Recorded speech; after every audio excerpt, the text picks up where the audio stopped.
In the deserts of Arabia, an insurgency war was raging years before I...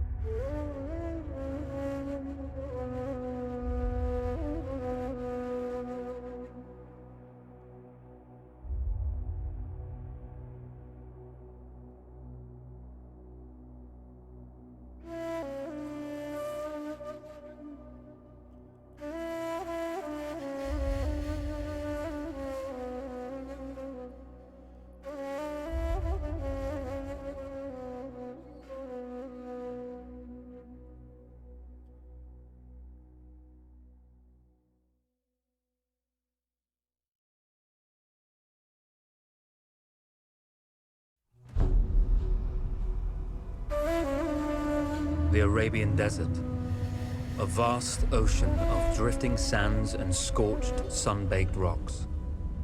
Beneath these endless dunes, oil, the lifeblood of our new mechanical century. For more than 400 years, the Ottoman Empire has ruled these lands, controlling all that's to be found here. But the Ottomans do not rule unopposed. Small bands of Bedouin rebels have united to overthrow the empire. They strike without warning and then vanish into the desert. Fighting alongside them is a lone British officer whose exploits have earned him wide renown. The world has taken to calling this man Lawrence of Arabia.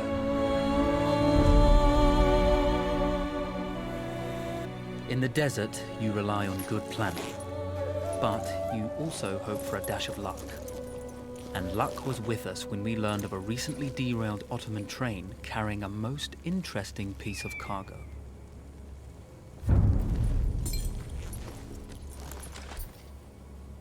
A small patrol had joined the Ottomans who survived the crash.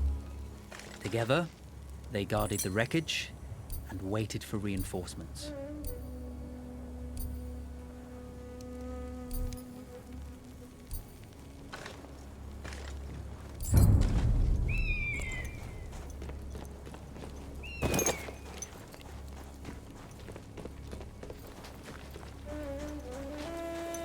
A lone fighter has just one advantage over a large enemy force.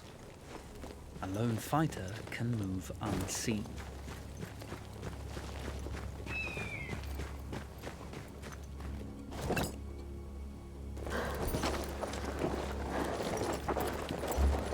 We strive to do what we think is right, and push through those who would stop us from achieving this, no matter the cost.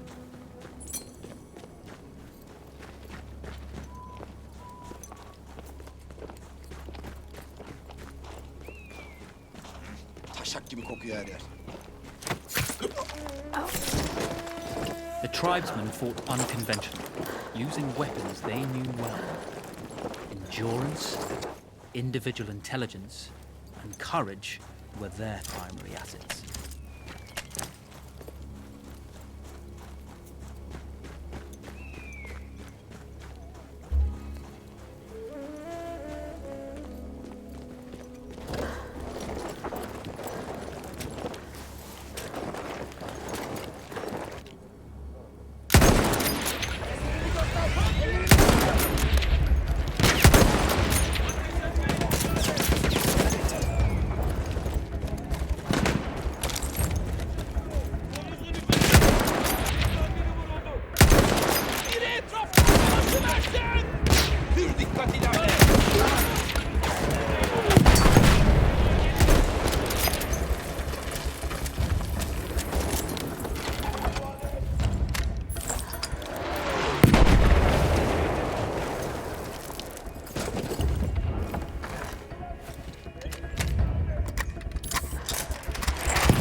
When your enemy has better weapons and better equipment than you, steal from your enemy. There's a world of difference between seeing something and having it in your own two hands.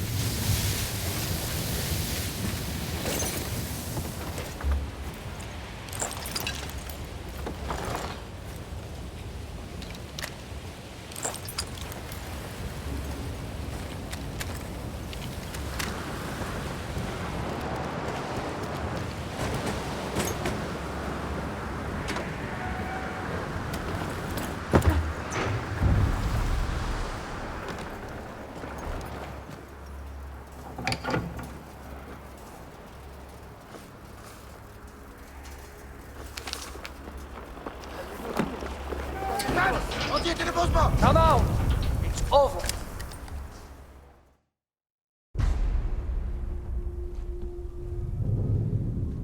Well, you did not think we would be fast enough to catch you here, did you? Lawrence of Arabia.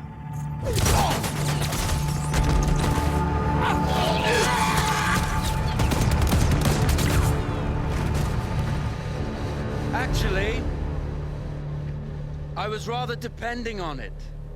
Lawrence. Well, this is very clever. Now the hunter becomes the hunted. So who might you be?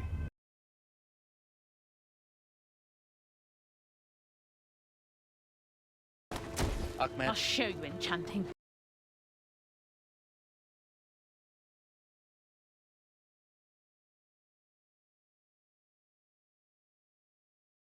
Freedom very soon.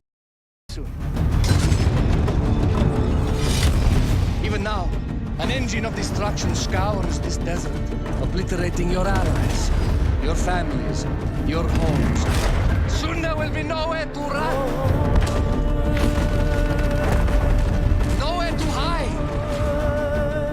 Soon all that you know, and all that you love, will be ashes. You will all be free to die. Oh, you animal! Zara. Oh. Now, I understand that you would like nothing more than to strip the flesh from that man's feet and send him off into the desert naked to die. But think about it. You're right. I'm sorry. My friend here, she can be a little brusque. You're going to tell me how to lie to your train, so we can lure it into a trap and destroy it. Impossible. To even begin to talk to that train, you would need an entire book of communication codes. Oh, like this one, you mean?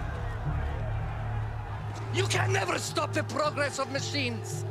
One day, the whole world will take your lands and the precious black gold beneath its sands. We shall see, my friend.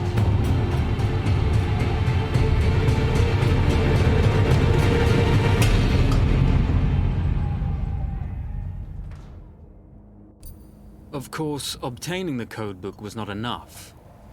To destroy this Iron Dragon, this Canavar, as the Ottomans had named it, we had to send it 3 encrypted messages telling it to stand down. There were Ottoman outposts scattered along the railroad tracks. The commanders there carried high-priority message capsules. We had to use those to send our orders. Infiltrating the village wouldn't be easy. A full detachment of Ottoman soldiers had occupied it. The Ottomans had chosen an isolated location for their desert outpost. It seemed lightly defended. It was also well stocked with arms and equipment. The ancient ruins were all that remained of a civilization now lost to time. The Ottoman Empire brought in the modern world with a host of armored vehicles and field guns. 3 commanders to eliminate, 3 personal message capsules to be stolen, and then sent with our false orders. How Zara tackled this dangerous and audacious mission was up to her.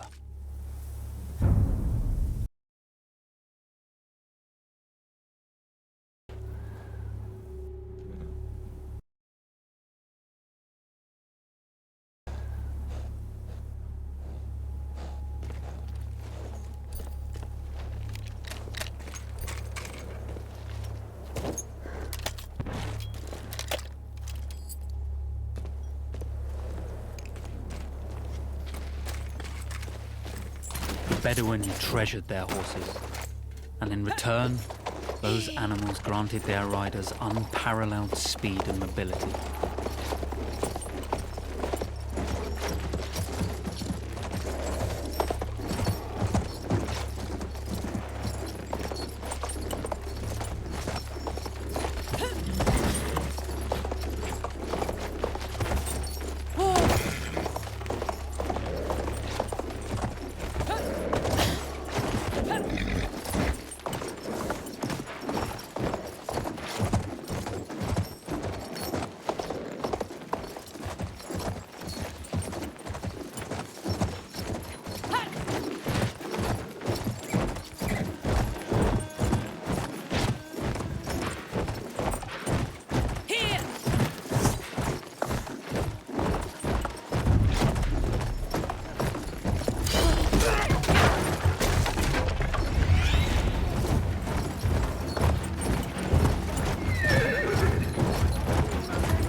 be received in triplicate before the train would acknowledge it as genuine.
Seni atlayacağım.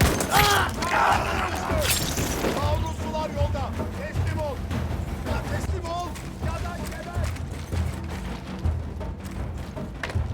Orada olduğunu biliyorum. Pes ederken merhamet gösterelim.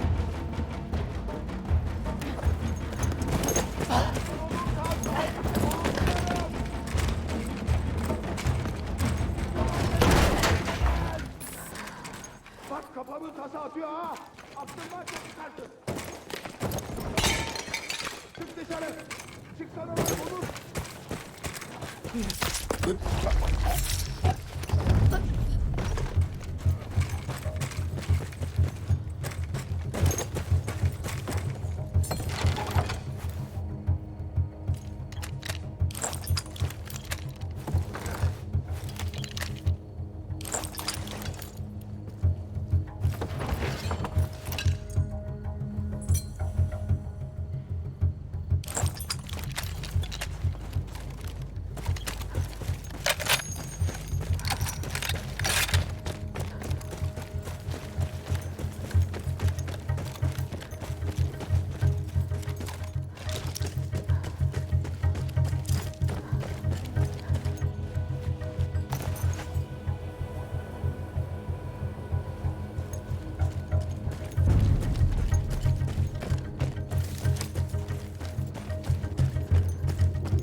you see, the message had already been sent, my dear.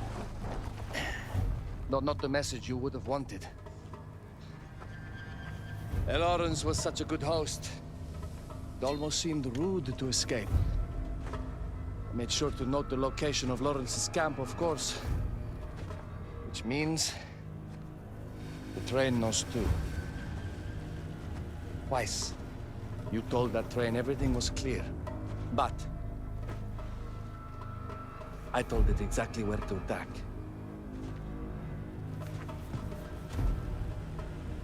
The beast has your scent, my dear. And it's coming to slaughter you and your little band of rebels. First, the firestorm from the cannon. Then, up close with the troops to slaughter any survivors.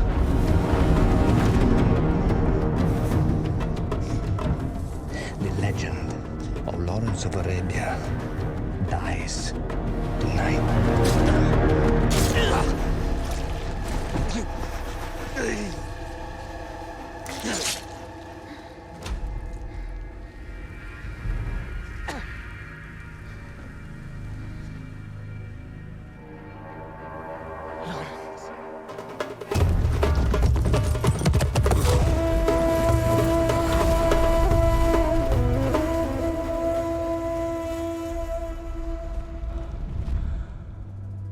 You slipped away just in time. Tilkitchi was a fool to think we'd ever stay after he escaped. The carnival won't stop hunting us. No, it won't. Let me think. The train's coming a long way, so it'll have to stop to take on water. That's where we strike. Agreed. I'll deal with any sentries, then rig explosives on the track. Yes, and I'll rally our fighters. When I blow the lines, the train will be trapped. So when you hear the blast, you need to attack them with everything you have. It's good. But you know that there's a chance the men may not come. You may set off those explosives and find you're out there all alone. You know that. I guess I won't know either way until I set it off.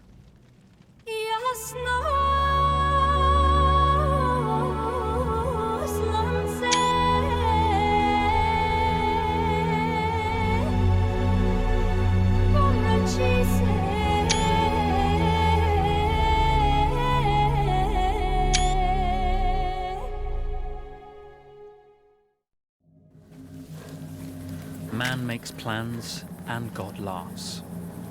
As it turned out, the small town where we would ambush the train had a significant enemy presence. Those troops would have to be dealt with before the explosion.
Yolda! Tip! Taarruzcu vuruldu! Buradan çıkış yok! İt!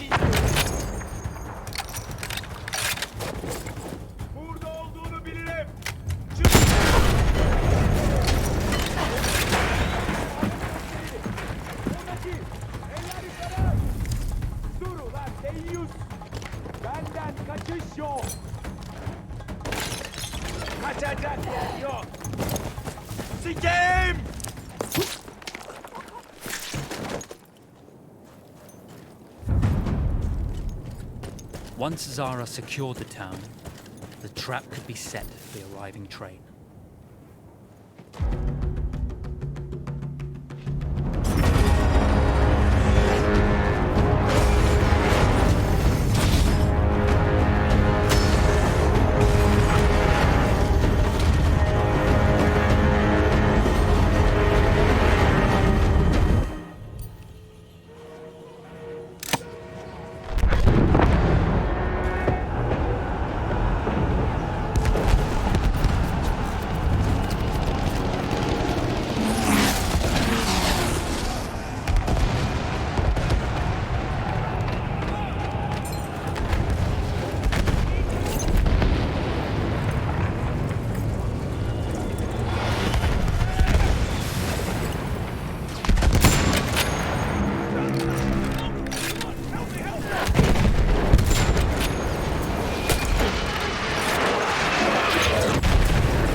Vengeance can be a sweet or bitter brew.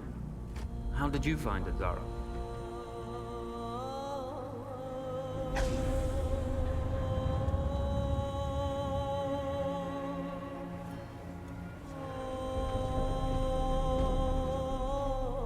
And you're right, we do need to think bigger, act bigger.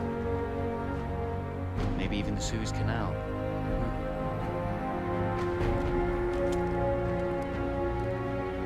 Tell me,